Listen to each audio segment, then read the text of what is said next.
Taste the Daily.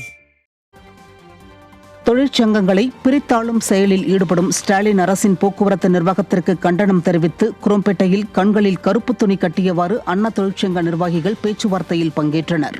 போக்குவரத்து தொழிலாளர்களுக்கான 15வது ஊதிய ஒப்பந்தம் தொடர்பான 2ஆம் கட்ட பேச்சுவார்த்தை சென்னையை அடுத்த குரோம்பேட்டையில் உள்ள மாநகர போக்குவரத்து கழக பயிற்சி மையத்தில் நடைபெற்றது. அனைத்து சங்கங்களையும் ஒரு சேர அழைக்காததற்கு கண்டனம் தெரிவித்து அண்ணா தொழிற்சங்க நிர்வாகிகள் கண்களில் கருப்பு துணி கட்டியவாறு பேச்சுவார்த்தையில் பங்கேற்றனர்.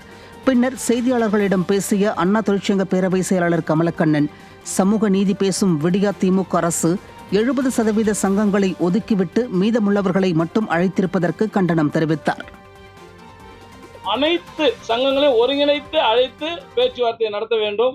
இந்த மாதிரி பாராபட்சம் பார்க்கக்கூடாது என்பதற்காகத்தான் நாங்கள் எங்கள் கண்களை கட்டிக்கொண்டு இன்று அங்கே இருந்த பேச்சுவார்த்தை முழுவதும் அமர்ந்திருந்தோம். என்ன காரணம்னு சொன்னால், இன்னைக்கு நாங்கள் என்னென்னலாம் பேசியிருக்கிறோமோ நாளைக்கு அவர்களுக்கு தெரியாது, அந்த சங்கங்களுக்கு தெரியாது.